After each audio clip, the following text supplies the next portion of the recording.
শীতের সন্ধ্যাবেলা নন্দিনী এবং শ্রাবণী দুই বৌমা চিন্তিত মুখে রান্নাঘরে বসে বসে কিছু নিয়ে আলোচনা করছিল। এমন সময় তাদের শাশুড়ি উর্মিলা দেবী তাদেরকে বলেন, কি গো বৌমা, তোমাদের ওদিকে যদি সবকিছু হয়ে যায় তাহলে এবার খাবারগুলো নিয়ে এসো। তোমার বাবা, ঠাকুমা আর ছেলেরা তো সব অপেক্ষা করছে গো। দেখলে তো খাবার সময় হয়ে গেছে আর সবাই খাবারও চাইছে। এখন এই একটা রুটি নিয়ে গিয়ে কার মুখে দেব আর কে দেখবে বলো তো? আমারও তো চিন্তায় রাতের ঘুম উড়ে গেছে। এখন যদি এই একটা রুটি নিয়ে গিয়ে দিই তাহলে সবারই মন খারাপ হয়ে যাবে। ওরা সবাই খিদে নিয়ে বসে আছে। ঠাকুমা তো সকালের পর থেকে আর কিচ্ছু খায়নি। বাচ্চারাও তো খাবারের জন্য অপেক্ষা করে আছে। আবার ওদিকে বাবার কদিন ধরেই জ্বর, ওনার শরীরটাও দুর্বল। ওনাকে না খেতে দিলে কি চলবে? আমাদের কপালটাই মন্দ, তা না হলে এত বড় দুর্দশার দিন কি কারোর কপালে জোটে বলো তো? শ্বশুর বাড়িতে খাবার লোক 16 জন আর রুটি মাত্র একটাই। এই রুটি সবার সামনে নিয়ে যেতেই তো লজ্জা করছে। কিন্তু আমাদের তো কিছু করারও নেই। আমরা আমাদের পরিবারকে যত সম্ভব দেখাশোনা করার চেষ্টা করছি, কিন্তু যদি খাবার দাবারের অভাব হয় আমরা বাড়ির বউ কি করে সেগুলোকে যোগান দেব বলো তো? চলো এই একটা রুটি নিয়ে গিয়ে ওদের সামনে যাই, দেখি কি বলে সবাই। এই বলে দুই বৌমা প্লেটে একটি করে রুটি নিয়ে তার 16 জন শ্বশুরবাড়ির সদস্য সামনে রাখে। একটি রুটি দেখে প্রশ্ন ভরা চোখ নিয়ে শাশুড়ি উর্মিলা দেবী জিজ্ঞাসা করেন, বৌমা, আজ বুঝি এই একটা রুটি আমাদের কপালে জুটেছে? এখন এটা খাবে কে? এক কাজ করো, এটা মাকে দিয়ে দাও। মা বয়স্ক মানুষ, না খেয়ে ঘুমালে ওনার অসুখ করবে। সবার কথা শুনে বৃদ্ধা শুক্লা দেবী বলেন, না বৌমা, আমার কথা বাদ দাও। আমি বুড়ো মানুষ, রাতের বেলা খাওয়া দাওয়া করা ঠিক না। কোথায় আবার হজমের সমস্যা হয়ে যাবে। তুমি বরং দুই ছেলেকে খেতে দাও। অনিল আর প্রকাশ সারাদিন এত পরিশ্রম করে বাড়ি ফিরে এসেছে। ওরা যদি খালি পেটে শুয়ে থাকে তাহলে ওদের গায়ে শক্তি হবে কি করে? আর ওরা কাজে যাবেই বা কি করে বলো তো? আমাদের সন্তানরা খাবে না আর আমরা খাবো, এটা কেমন কথা না? আমাদের কিছু দিতে হবে না। বাড়িতে দুটো বাচ্চাকে রুটি ভাগ করে দিয়ে দাও। ওদের খাওয়া হলেই আমাদের খাওয়া হবে। সবাই যখন একে অপরকে রুটি দেওয়ার কথা বলে, ঠিক তেমন সময় বাড়িতে বাচ্চা সৌমিলি এবং রনক রুটিগুলোকে 16 টুকরো করে ফেলে আর বলে, এই দেখো তোমরা সবাই, রুটিকে আমরা 16টা টুকরো করে দিয়েছি। সবাই এক টুকরো করে খেয়ে নাও। সৌমিলির কথা শুনে বড়দের চোখ থেকে জল চলে আসে। আসলে কি এমন হয়েছিল যে তাদের পরিবারে এরকম দুর্দশা নেমে এসেছিল? জানতে হলে কিছুদিন আগের ঘটনা দেখতে হবে। বাড়ির দুই বউ নন্দিনী এবং শ্রাবণী খবরের কাগজের একটি টুকরো নিয়ে উর্মিলা দেবীর কাছে আসে। মা, এই দেখুন, আমাদের গ্রামের প্রাইমারি স্কুলের রান্নার 2 জন লোক লাগবে। আমি আর শ্রাবণী যদি এই কাজে যোগ করি তাহলে মাসে আমরা কিছু টাকা ইনকাম করতে পারবো। এমনিতেই আমাদের সংসারে 2 জন মানুষ ইনকাম করে আর 16 জন মানুষ খায়। কত কষ্ট করে সংসার চলে সে আমরাই জানি। এই পরিস্থিতিতে যদি আমরা কিছু করি তাহলে ভালো করে খেতে পড়তে পাবো। কি বললে নাত বউ? বাড়িতে পুরুষ মানুষ থাকতে মেয়েরা বাইরে গিয়ে টাকা রোজগার করবে আর সেই টাকায় আমাদের সংসার চলবে?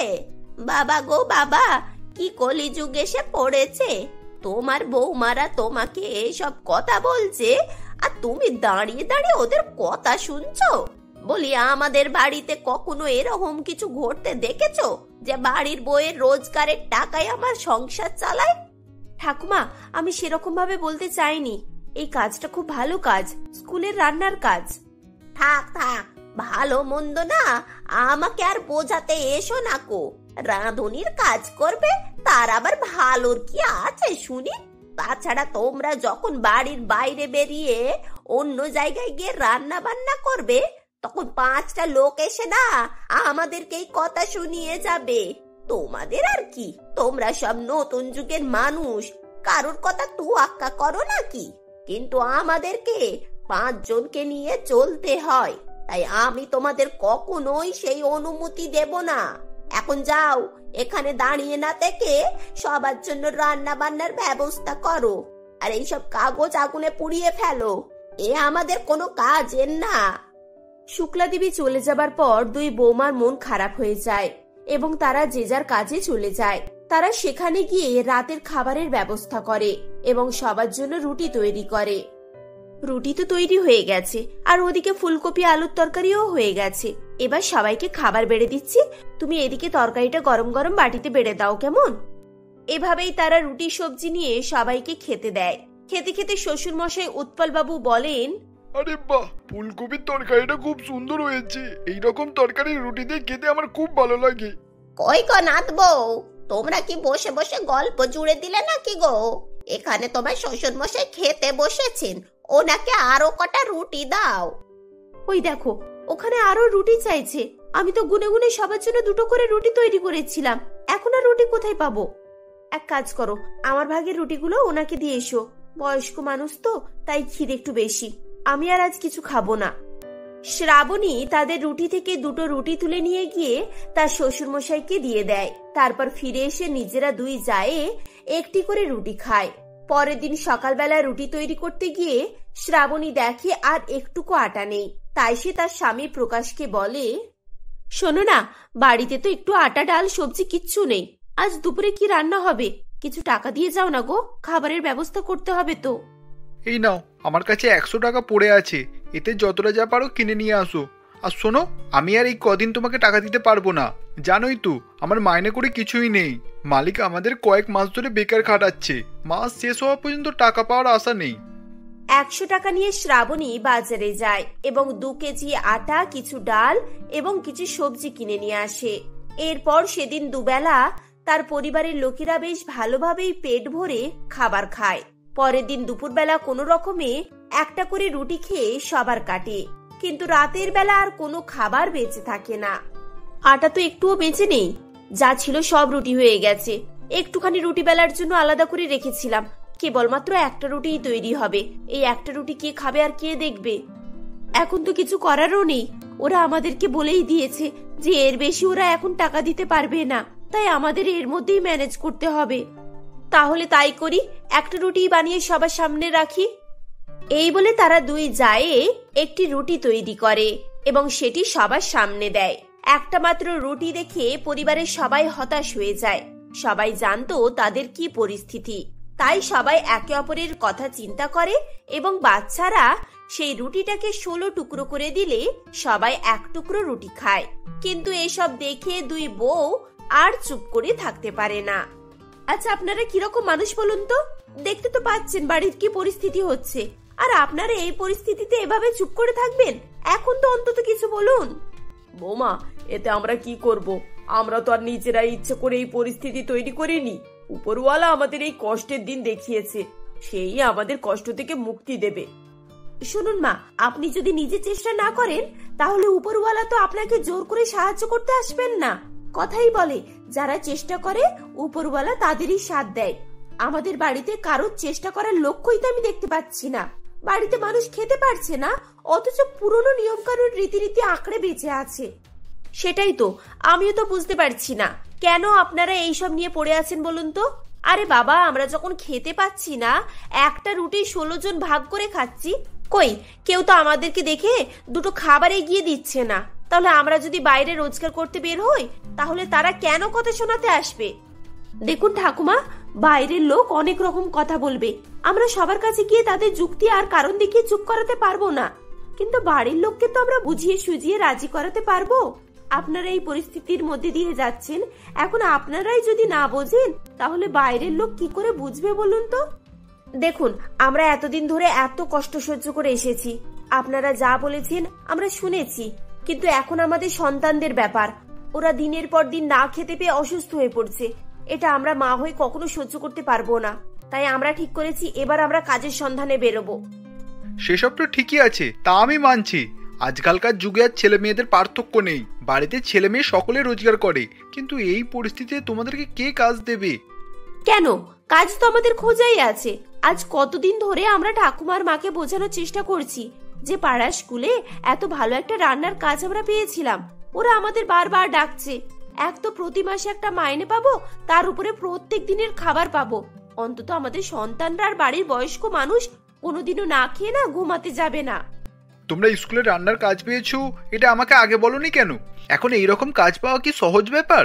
চারিদিকে কাজের কম্পিটিশন, আর তোমরা পাওয়া কাজ হাতছাড়া করছো। আর ঠাকুমা, তুমি তো দেখতেই পাচ্ছ বাড়িতে কতটা কষ্ট হয়ে যাচ্ছে। আর তুমি এই সময় দেখছো আত্মীয় স্বজন পাড়া প্রতিবেশীর মাথায় কি আসবে। কেন তোমার বাড়ির বাচ্চাদের কথা, তোমার কষ্টের কথা তোমার মনে আসে না? বাড়ির বউয়েরা এবং পাশাপাশি বাড়ির ছেলেরা এভাবে বললে শুক্লা দেবী এবং উর্মিলা দেবী নিজেদের ভুল বুঝতে পারেন এবং শুক্লা দেবী বলেন, আমার অন্যায় হয়েছে। নাত বইরা অনেক দিন থেকে বোঝানোর চেষ্টা করছে, কিন্তু আমি আমার সেই শাশুড়ির চিন্তাধারা নিয়েই বসে আছি। নাত বউ, আমি তোমাদেরকে বাইরে বেরোতে দিতে চাইছিলাম না, কিন্তু আমি জেনে গেছি এইসব চিন্তা ভাবনা থেকে বেরিয়ে বাস্তব পরিস্থিতিকে দেখতে হবে। ঠিক আছে বৌমা, তোমরা এবার কাজে যেতে পারো, আমার আর কোনো আপত্তি নেই। হ্যাঁ গো বৌমা, আমরা না বুঝে শুনে সত্যি সত্যি অনেক অন্যায় করেছি। তোমরা দুজনেই রান্নার কাজে যাও, বাড়িতে অনেক সদস্য আছে, সবাই মিলেমিশে আমরা বাড়ির কাজকর্ম করে নেব।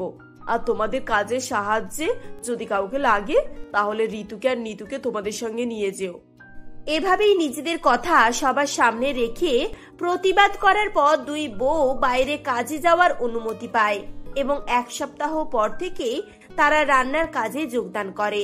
প্রত্যেকদিন রান্না হওয়ার পর বেঁচে যাওয়া ভাত, তরকারি, কোনোদিনও খিচুড়ি, ডাল, ডিম এসব নিয়ে তারা বাড়ি আসতো এবং বাড়ির বাচ্চা, বুড়ো, এমনকি বাকি সদস্যরাও খুব আনন্দের সঙ্গে সেই খাবারগুলো খেত। আমরা এতদিন কি যে ভুল করেছি তা এখন হাড়ে হাড়ে টের পাচ্ছি। এত মাস ধরে না খেয়ে দিন কাটিয়েছি। বৌমারা যদি আগে থেকে এই কাজে যোগদান করত তাহলে বাচ্চাদের আর বুড়োদের এত কষ্ট করতে হতো না। এখন তোমাদের দুজনের জন্য আমরা আরাম করে পেট ভরে খেতে পাচ্ছি। আমার বৌমারা শুধু বুদ্ধিমতী নয়, পরিশ্রমীও বটে। নিজেরা পরিশ্রম করে সারা পরিবারের পেট চালাচ্ছে। আমাদের মান সম্মান ছোট হবে না, বরং আমাদের মাথা গর্বে উঁচু হয়ে যাবে। এভাবে একের পর এক সবাই দুই বৌমার প্রশংসা করে এবং তাদেরও মন আনন্দে ভরে যায়। এভাবে তারা তাদের সংসারকে দুর্দশার দিন থেকে বের করে নিয়ে এসে সুখে শান্তিতে বসবাস করতে থাকে। পূর্ণিমা তার মা কাবেরী ও এক ভাই বিনোদের সঙ্গে গড়িয়াহাটে বাস করত। পূর্ণিমা স্বভাবে খুবই অলস প্রকৃতির ছিল, আর তাই সে তার কোনো কাজই সময় মতো করতে পারত না। সে দেরি করে ঘুম থেকে ওঠা, দেরি করে স্নান, খাওয়া থেকে শুরু করে অফিস যাওয়া সবকিছুতেই অলসতা দেখাতো, আর সেজন্যই তাকে মাঝে মাঝে কাবেরী দেবীর কাছ থেকে কথাও শুনতে হতো। এমনই একদিন সকালে পূর্ণিমার ঘুম থেকে উঠতে অনেক দেরি হয়ে গিয়েছিল, তাই সে তাড়াতাড়ি তার ঘর থেকে নিচে নেমে আসে ও সে দেখে কাবেরী দেবী তার ভাই বিনোদকে খাবার দিচ্ছে। তখন, এই যে মা, তুমি আজ আমায় ঘুম থেকে ডাকলে না কেন? তোমার জন্য আমার কত দেরি হয়ে গেল জানো। এখন অফিস গেলে মনে হয় আমায় আবারও বসের কাছ থেকে এক ঝোড়া কথা শুনতে হবে। কি আমি তোকে ডাকিনি নাকি? এই বিনোদ, শোন তোর দিদি কি বলছে। ও মনে হয় কোনো স্বপ্ন টপ্ন দেখে উঠেছে, তাই উলফাল কথা বলছে। হ্যাঁ থাক, এমন ডেকেছো যে আমার কানেই পৌঁছায়নি। এমনি সময় তো ষাঁড়ের মতো চেঁচিয়ে সাতপাড়াকে জানিয়ে দাও। তা আজ তোমার গলায় কি হলো? জোর কমে গেল নাকি? না কমেনি, কারণ আমি ভেবেছি আজ থেকে আমি আর তোকে ডাকাডাকি করবো না। এখন তোর যখন ইচ্ছা তুই তখন উঠবি। আর তুই তো বলিস যে তুই দেরি করে গেলেও অফিসে কিছু বলে না, তা এখন আবার চিন্তা করছিস কেন? আরে বাবা, সেটা আগে হতো, কিন্তু এখন অফিসে নতুন ম্যানেজার এসেছে, আর উনি খুবই কড়া মেজাজের। কেউ দেরি করে এলে তাকে অনেক কথা শোনায়। তা বেশ ভালোই হয়েছে, যা গিয়ে তাড়াতাড়ি মুখ হাত ধুয়ে নে। আর আজ তোকে স্নান করে যেতে হবে না, বুঝেছিস? কাবেরী দেবীর কথা শুনে পূর্ণিমা সেদিন স্নান না করেই তাড়াহুড়ো করে অফিসে চলে যায়। এভাবেই সেদিনটা কেটে যায়। পরের দিন পূর্ণিমার আবারও ঘুম থেকে উঠতে দেরি হয়ে যায়। ও স্নান না করেই খেতে বসে পড়ে। তখন, এই ছি ছি ছি ছি, তুই কি নোংরা রে! তোকে একদিন স্নান না করে যেতে বলেছিলাম, তা তুই তো দেখছি সেটাকে ডেলি রুটিন বানিয়ে নিয়েছিস। মা কি করব বলো, আমার আজও দেরি হয়ে গিয়েছে, এখন হাতে বেশি সময়ও নেই। হ্যাঁ, তুই তো এমনিও শীতকাল এলে মাসে এক আধবার স্নান করিস, আর এখন না হয় সপ্তাহে 2-1 করবি। দেখ বিনোদ, তুই আমার কথাই না থাকলেই ভালো। তুই মায়ের ভালো ছেলে, ভালো হয়েই থাক। আরে এতে ভালো খারাপের কি আছে? দেখ, তুই অলসতা করতে গিয়ে ঠিকঠাক স্নান করিস না, আর তোকে এই বিষয়ে কেউ বললে সে দোষী হয়ে যাবে না, কেউ বললে নয়, তুই বললেই দোষ করবি। আর তুই সকালে প্রতিদিন স্নান করিস তো? ঠিক আছে, তুই ভালো ভালো হয়েই থাক। তারা যখন কথাবার্তা বলছিল তখন ওখানে কাবেরী দেবীও ছিল। এরপর কাবেরী দেবী বলে, আরে এতে ভালো খারাপের কি আছে? আর যে সকলের কথা শুনবে, সময়ে সময়ের কাজ করবে, লোকে তাকেই পছন্দ করবে, তাই না? আর তুই তো তোর অর্ধেক সময় ঘুমিয়েই কাটিয়ে দিস। তা এখন তুই লোকের কাছে কথা শুনবি না তো কে শুনবে শুনি? তাহলে আমিই বা কি করব বলো? আমি কি ইচ্ছে করে ঘুমাই নাকি? আমি ঘুম থেকে উঠতে পারি না, সেখানে আমার কি দোষ? আর আমার রাতে ঘুমও আসতে চায় না। তাহলে তুই এক কাজ কর, তুই রাতেই স্নান কর আর অফিসে বলে নাইট শিফট করে নে, তাহলে তোর আর কোনোই সমস্যা থাকবে না, বুঝেছিস? মা, তুমিও না এমন কথা বলো, আমি না হেসে থাকতেই পারি না। আর এখন হাসলেও দিদি ভাববে আমি ওর কথায় মজা নিচ্ছি। বিনোদ ও তার মায়ের মুখে এরকম কথা শুনে পূর্ণিমার তখন মনে মনে খুব রাগ হয়। ও সে মনে মনে ভাবে, আচ্ছা ঠিক আছে, রাতে অফিস করা যাবে না তো কি হয়েছে, রাতে স্নান তো করা যাবে, আর আমি কাল থেকে সেটাই করব। এই তুই একটু তোর দাঁত বের করাটা বন্ধ কর আর নিজের চরকায় তেল দে, বুঝেছিস? পূর্ণিমার কথা শুনে তখন বিনোদ চুপ হয়ে যায় ও তারা তখন সকলে মিলে ব্রেকফাস্ট খেয়ে যে যার কাজে চলে যায়। এভাবেই সেদিনটা কেটে যায়। এদিকে কয়েকদিন স্নান না করায় পূর্ণিমার রাতে ঘুম আসে না, তাই সে রাত্রিবেলায় গিয়ে স্নান করে নেয়। ও সে পরের দিন সকালে যখন ব্রেকফাস্টের জন্য বসে তখন, কিরে দিদি, তুই আজও স্নান না করেই অফিস যাবি নাকি? এবারে যদি তোর বস তোর এই বাজে অভ্যাসের ব্যাপারে জানতে পারে, তাহলে দুর্গন্ধে থাকতে না পেরে তোকে এমনিই বের করে দেবে। এই তুই একটু চুপ কর, সে নিয়ে তোকে মাথা ব্যথা করতে হবে না, কারণ আমি রাতেই স্নান করে নিয়েছি আর ভালো করে সাবানও মেখেছি। গন্ধ শিখবি নাকি? এখনো সাবানের গন্ধ বের হচ্ছে। কি তুই সত্যি সত্যি রাতে স্নান করেছিস নাকি? কিন্তু কেন? এতে তো তোর শরীরও খারাপ হতে পারে। নাও এবার শোনো, এই কালই বললো যে তুই রাতে স্নান করবি আর এখন বলছে শরীর খারাপ করবে। আচ্ছা মা, তুমি এত রকমের কথা কিভাবে বলো সেটা বলো তো। আরে সে তো আমি তোকে এমনিই বলেছিলাম, কিন্তু তুই ওটা সত্যি সত্যি করবি কে জানে। আর একবার দুবার প্রয়োজনে রাতে স্নান করলে ঠিক আছে, কিন্তু সেটা প্রতিদিন করলে তোরই শরীরের ক্ষতি হবে। সে আমি জানি না মা, তুমি কি ভেবে বলেছিলে, কিন্তু আইডিয়াটা কাজে লাগিয়ে এখন আমার উপকারী হয়েছে, তাই এখন থেকে আমার কোনোই চিন্তা নেই। আর আমি ভেবেছি এবার থেকে আমি প্রতিদিনই রাতে স্নান করব। হে ঈশ্বর, এই মেয়েকে আমি কি করব কি জানি। সেই প্রথম থেকে এ আবার একটাও কথা শোনে না, এক বলি আর এক করে। এখন তোর যা ইচ্ছা তুই তাই কর। এমনিতেও তুই এই বাড়িতে আর বেশি দিন থাকবি না, খুব শীঘ্রই আমি তোর বিয়ের ব্যবস্থা করছি। আসলে কাবেরী দেবী ঠিকই বলছিল, কারণ তখন কাবেরী দেবী তার মেয়ের বিয়ের দেখাশোনা শুরু করে দিয়েছিল। এভাবে আরও কয়েকদিন কেটে যায়। এরপর কাবেরী দেবী অনেক খোঁজাখুঁজির পর অমল নামের একটি ছেলের সঙ্গে তার মেয়ের বিয়ে ঠিক করে দেয়। অমল দেখতে শুনতে ভালো এবং তার পাশাপাশি ভালো কাজ করায় পূর্ণিমার বিয়েতে কোনোই আপত্তি থাকে না। এরপর দুই পরিবারের সহমতে কয়েকদিনের মধ্যেই তাদের বিয়ে সম্পন্ন হয়ে যায়। বিয়ের পর পূর্ণিমা অমলের বাড়িতে চলে যায়। সেদিন রাতে, ওহ বাবা, যেন বাঁচলাম। সারাদিন একভাবে বসে থাকা, তার উপরে রাস্তার ধুলো ময়লা, এখন যেন আমার হাত মুখ জ্বালা জ্বালা করছে। ও এই ব্যাপার, এটা তো খুবই সাধারণ। তাহলে যাও গিয়ে তুমি স্নান করে আসো, দেখবে তোমার সব ক্লান্তি দূর হয়ে যাবে আর তুমি ফ্রি মাইন্ডে ঘুমাতেও পারবে। কি এই রাতে স্নান করে আসবো? কিন্তু কেন? যেখানে মুখ হাত ধুয়ে এলেই তো হয়ে যাবে। আর এখন ততটা গরমও পড়েনি যে যখন তখন স্নান করব। এমনিও আমার ঠান্ডায় গা শিরশির করছে। কি জানি বাবা, আমার তো এমনিতেই রাতে স্নান করতে মন চায়, আর যেখানে আমি অন্তত এখন স্নান করব, না হলে আমি ঘুমাতেই পারবো না। হ্যাঁ, তা তোমাকে কে মানা করেছে? তুমি যাও না, কিন্তু এসে যেন তোমার ঠান্ডা হাত পা নিয়ে আমার গায়ে দিও না, তাহলে কিন্তু আমি খুব রেগে যাব। অমল এভাবে বললে পূর্ণিমা তখন সেখান থেকে চলে যায়। এদিকে অমল সেটাকে সাধারণ ব্যাপারই ভাবছিল, কারণ সে পূর্ণিমার রাতে স্নান করার ব্যাপারটা আগে থেকেই জানতো।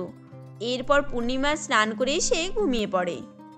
এভাবেই সেদিনটা কেটে যায়। পরের দিন থেকে অমল ঘুমিয়ে পড়লে পূর্ণিমা প্রতিদিনই রাতে স্নান করত, আর এটা কেউই জানতো না। এভাবেই বেশ কয়েকদিন চলতে থাকে।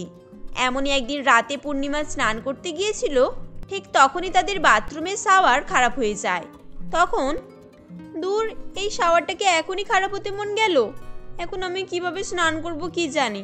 না না, আমি বরং একবার অমলকে গিয়ে বলি, দেখি ও ঠিক করতে পারে কি। এই ভেবে পূর্ণিমা অমলের কাছে যায়। ও তাকে ঘুম থেকে তুলে নিয়ে বাথরুমে যায়। তখন ওহ পূর্ণিমা, এই বাড়িতে এত লাইট আছে তবুও তুমি বাথরুমে আসার জন্য ভয়েতে আমাকে ডেকে নিয়ে এলে? আরে না বাবু, আমি তোমাকে ভয় লাগার জন্য ডাকিনি। আসলে শাওয়ার থেকে জল পড়ছে না, আর আমি ওটা দেখানোর জন্যই তোমাকে ডেকে নিয়ে এসেছি। আরে বাবা, এখন শাওয়ারের কি দরকার? ওটা কাল সকালে মিস্ত্রি ডেকে দেখাবো। চলো এখন ঘুমাতে যাই, আমার খুব ঘুম পেয়েছে। না, আমার এখনই দরকার, তুমি নিজেই দেখো, আমি এখন স্নান করব। কি, তুমি এখন স্নান করবে নাকি? কিন্তু কেন, এখন স্নান করার সময় নাকি? এখন রাত 2টো বাজে, রাত্রিবেলা কে স্নান করে? এরকম করলে তো তোমার শরীর খারাপ করবে নাকি? কে করে আমি জানি না, তবে আমি রোজই স্নান করি, আর আমার কিছুই হয় না, বুঝেছো? এখন তুমি যেতে চাইলে যাও, আমি না হয় বালতি করেই জল ভরে স্নান করে নেব। দেখো, পাগলামি করো না, আমার কথা শোনো। এখন স্নান করলে তুমি অসুস্থ হবে, তাই চলো গিয়ে ঘুমাই, কাল তাড়াতাড়ি উঠে না হয় স্নান করে নেবে। অমল এভাবেই বলছিল, কিন্তু পূর্ণিমা তখন তার একটিও কথা শোনে না। সে তখন স্নান করার জন্য বালতিতে জল ভরতে থাকে, যার ফলে অমল সেখান থেকে চলে আসে ও সে ঘুমিয়ে পড়ে। এভাবেই সেই রাতটা কেটে যায়। পরের দিন সকালে অমল ঘুম থেকে উঠে পড়ে, কিন্তু তখনও পূর্ণিমা শুয়েছিল। এটা দেখে অমল বলে, এই যে পূর্ণিমা, এখনো তুমি ঘুমিয়ে আছো যে? এবারে ওঠো, অনেক বেলা হয়ে গেল। হ্যাঁ উঠবো, কিন্তু আমার মাথার খুব যন্ত্রণা হচ্ছে, আর সর্দিতে নাক ধরে গিয়েছে, আর গাটা কেমন জ্বর জ্বর মনে হচ্ছে। ও আচ্ছা, বুঝেছি, এগুলো তো হওয়ারই কথা। কেন, তোমার কাল রাতের কথা মনে নেই? যাও না, যাও গিয়ে আরো বেশি করে স্নান করো। অমল, আমি বুঝতে পেরেছি যে আমার অসময়ে স্নান করার ফলে এইসব হয়েছে। এখন তুমি আমায় ক্ষমা করে দাও প্লিজ, আর আমি কখনোই এরকম করব না। পূর্ণিমা এভাবেই বলে কান্নাকাটি করতে থাকে, যার ফলে অমল সেদিন তাকে ক্ষমা করে দেয়। এরপর অমল পূর্ণিমাকে নিয়ে ডাক্তারের কাছে যায়, ও ডাক্তারের ওষুধ খাওয়ার ফলে কয়েকদিনের মধ্যেই তার শরীর সুস্থ হয়ে ওঠে। কিন্তু এখন পূর্ণিমা পুরোই পরিবর্তন হয়ে গিয়েছিল, কারণ সে এখন রাতে স্নান করতো না, যার ফলে তাদের বাড়িতে আর কোনোই সমস্যা থাকে না, ও তারা সকলে মিলে হাসি খুশিতে বসবাস করতে থাকে।